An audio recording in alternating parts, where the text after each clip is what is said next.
right. So when Edge first came back to wrestling, to WWE, he started talking about having to re-educate the audience into certain things. And so he did an interview with Ryan Satin, and he mentioned two things we need to sort of re-educate the audience on, and that is one is selling, and two is the heel babyface dynamic.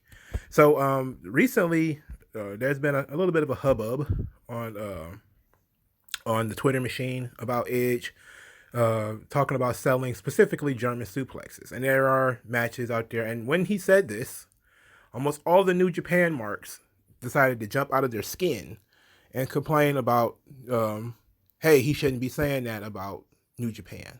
Even though he didn't say New Japan, everybody just knew it was New Japan. So we're going to read his comments. Then I'm going to give comments on my own. And then we're going to maybe, if there's enough time, if I don't ramble too much, we'll try to take some some words from the Peanut Gallery, all the various Twitter bots, to see what they have to say about what Edge thinks, the pro, what he thinks about guys not selling German suplexes. And it's not just German suplexes, okay? Because there have been guys, especially in the United States, one of which was like Leo Rush, who got powerbombed from the top rope or something like that and got right back up. And, stuff like that happens in the United States too. But because it's more likely to happen in New Japan, a lot of people started feeling seen in New Japan. So here's what Edge says.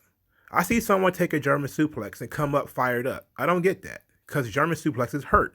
So why would we desensitize the audience into thinking they don't? They suck. So sell it like they suck. And there were some people who were very, very angry. And yes, I would imagine if you got picked up and thrown over somebody's head and you land on your head and neck, that would probably hurt. And you probably should sell that. But there have been numerous matches in New Japan where a guy gets a hit with a German suplex and he just gets right back up. And they do ye old Dragon Ball power up. And they come back at it. And people have started calling this fighting spirit. That's what it is called in New Japan. You're showing your fighting spirit. Looks like plain old no selling to me, but people are saying it's an art form. It's not just no selling, it's an art form. So let's see what we're talking about here. Let's see if we can get some rationalizations from the Peanut Gallery of what was going on here. So here's a pretty good explanation. Somebody says, it's a bunch of people who think fighting spirit is no selling. Fighting spirit is not no selling. They want to be like their Japanese wrestling heroes, and I understand that, but someone needs to teach them that fighting spirit isn't no selling and then yelling really loud. And then somebody else responded, yeah, fighting spirit isn't about no selling. It's about continuing the battle in the face of certain defeat. Never has it been, that move didn't hurt me because I have fighting spirit. It was, that move hurt a lot, but I can't quit now. Fight to your feet. That kick out at 2.99999. And then, so I'm like, okay, this is acceptable, except this is not what I see. When I watch New Japan, I see guys literally get German suplex and they pop back up. Even if it's just to throw a clothesline, to do some type of counter hold. There was recently a gif of what's the name, Will Ospreay, taking a clothesline from Shingo Takagi and doing a moonsault and then continuing to run. It's like that kind of stuff when people see that. And even though people started saying, well, he dodged it. He dodged the moonsault, he dodged the clothesline and did a tumble or whatever. And I was just kind of like, why would you want people to think that the clothesline made contact and you just no-sold it? Like, isn't there 100 different ways? Can you just have ducked it and had the same reaction? You could have just ducked the clothesline. That way we know it didn't make contact, and then you could continue doing what you were doing. But this concept of fighting spirit, which, I'm guessing it's a cultural thing, because I've seen in fighting spirit in WWE, let's put it like that, where it's a guy, he's down, he kicks out at 2.99999, but he doesn't pop back up fired up. The Hulk Hogan Hawk Up was not fighting spirit. It was video game shit. Okay, it was like having a full energy bar on one of these video games so you can start doing your combo and your unbreakable combo, and you win the fight. I mean, it wasn't really the same thing. But and that was silly because Hogan would kick out of people's finishes and stuff like that. But New Japan, they do stuff like this where specifically a lot of people talk about. But let's see if I can find something here specifically. But I understand that what they're trying to go for here. I just don't agree with it. So then someone responds, I have very fond memories of Edge, but Tomohiro Ishii generated more noise than he ever did. I think his take is ignorant of and arrogant towards different forms of wrestling psychology. Okay. Ishii is a guy, of course, that most people think of when you talk about fighting spirit. He does the whole German suplex and he gets back up. Saying that Ishii generated more noise. I didn't know this was a noise generating business. I thought this was a money generating business. Tomohiro Ishii is a mid-carder. Okay? He is a permanent mid-carder. He is such a mid-carder that New Japan would rather put Evil on the top than Tomohiro Ishii. And I know a lot of people, he's just a guy that everybody likes. But the guy has the charisma of a tree stump. He is absolutely one of the most skippable guys in the world. If you never watched a Tomohiro Ishii match, you didn't miss anything. Okay? But this is when you live in the bubble. Right? You live in the bubble when you start saying stuff like this. It is absolutely... talk about other people are ignorant of wrestling psychology. It's like, no, wrestling is supposed to be a simulated fight.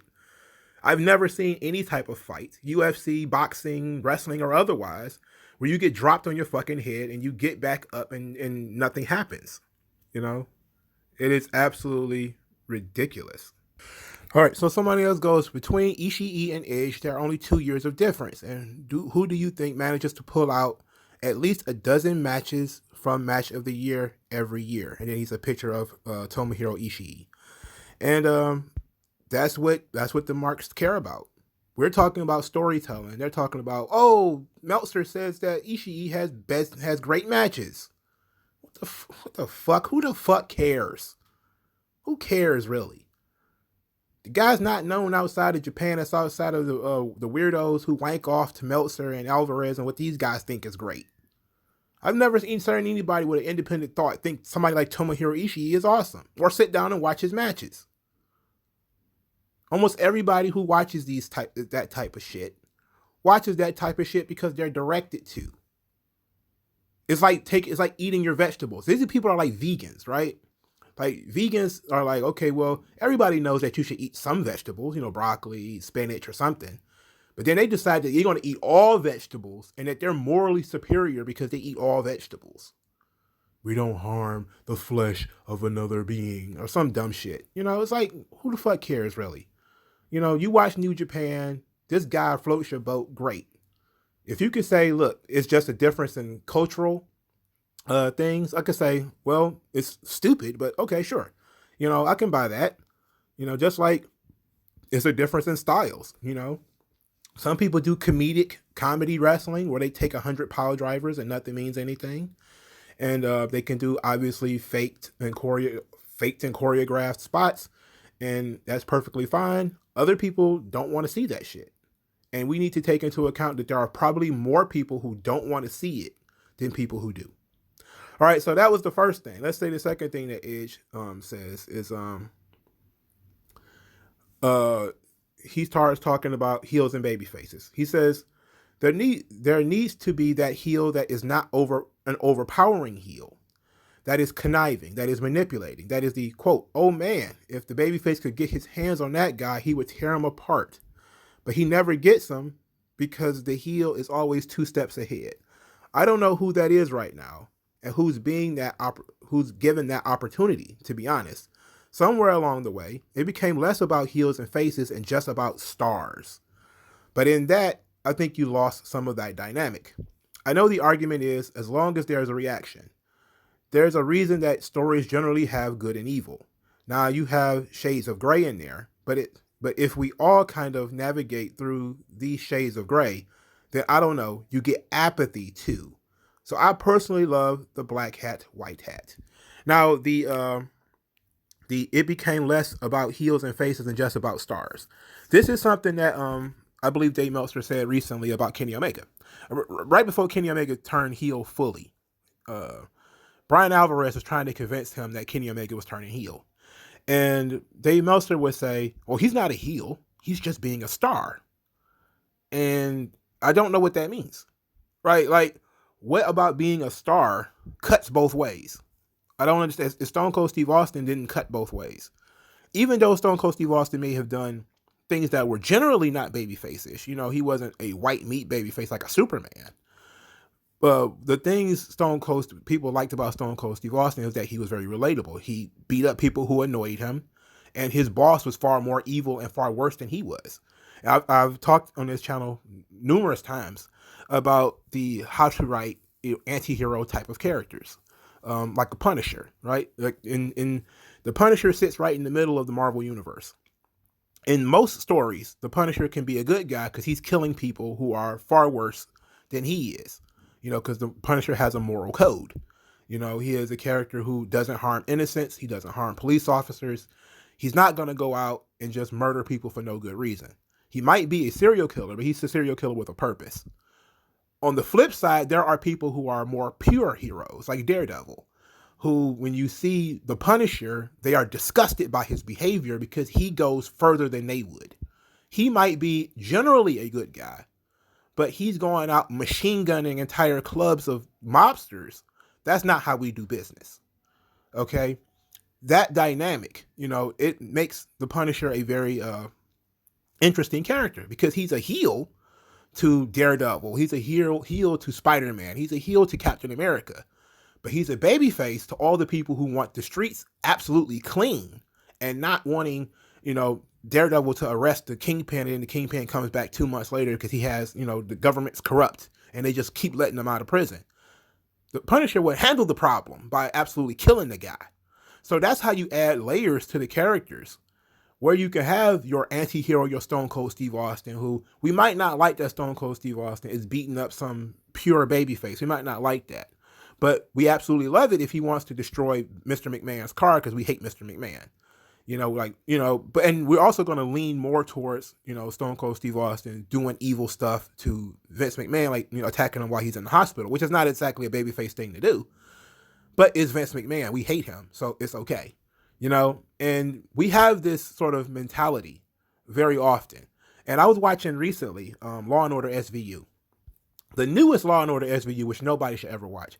And I watched 2 hours of this Law and Order shit on, what was it, Thursday night?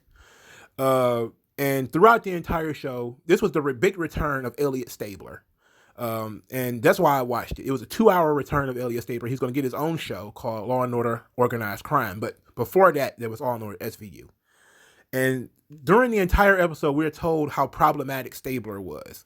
We don't do things this way anymore. Because Stabler is always known as the guy who was, you know, he's dealing with pedophiles, he's dealing with rapists. And we want, you know, and the system moves a little bit slowly. Stabler is willing to knuckle up. He's willing to give him the good old third degree. He's like an old cop from the 30s, right? He's willing to punch you and beat you, you know, if need be. He can be provoked to being violent. And I've seen a lot of people throughout history, even some, especially some black people who are big fans of Law and Order SVU, talk about how problematic Stabler was. And they started talking about this pretty much on the show. Both shows, the Law and Order SVU and the Law and Order Organized Crime, Elliot Stabler had to get the ye old, "You've been a bad, bad boy. We don't do things that way anymore. That's police brutality, yada, yada, yada." He had to, "Oh, I'm so sorry, yada, yada. I know that the world's changed, but I'm a good cop," or whatever. The point of Elliot Stabler is the reason why the show sucked without him, and the reason why so many people came back when he came onto the show, is because Elliot Stabler represents the average Joe, right? The average Joe does not want to hear any bullshit about pedophiles and their rights, or rapists and protecting the rights of rapists and all this type of shit. They have a very low tolerance for this kind of thing. And Stabler represented that. He represented the guy who, and it's not that we want this type of people in the police department. It's the same thing with the Punisher. right? It's not like we want in real life to have Elliot Stabler going around beating up drug dealers and stuff like that. That's not necessarily what we want, but it's fictional. In fiction, there can be people in the story who would react the way we would react, that can do and say things that we would do and say. Stabler was that guy. Stabler was the guy who had no patience for these rapists and these pedophiles and these kinds of people. He had no patience for them. So yeah, he used to get his hands dirty. He was a dirty, cop who beat people up. But he was also a lot of people's favorite character because he was the guy who was willing to beat the shit out of a rapist or a pedophile. Because who doesn't want to beat the shit out of rapists and pedophiles? Like, we know in the real world you can't do it, but this is a fictional world. This is a story. And we can have those characters doing that type of stuff. So, yes, in real life, nobody would want to be around Stone Cold Steve Austin. He's an angry drunk who is attacking people for literally almost no good reason. But in television, we can say, okay, black hat, white hat, Steve Austin, it's a little weird. But I hate that guy. I would like to beat up my boss. Nobody would be a fan of people who just beat up their boss. If you saw a news article tomorrow of a random white dude with a goatee and no hair who beat the shit out of his boss while the boss was in the hospital, you'd be like, that dude's a fucking psycho. You wouldn't say, hell yeah, that dude's cool, I'll buy a t-shirt. You'd be like, that dude's a fucking psycho. He went to a hospital, he went to St. John's and beat up his boss. Like, that dude's nuts. That's the difference between reality and fiction.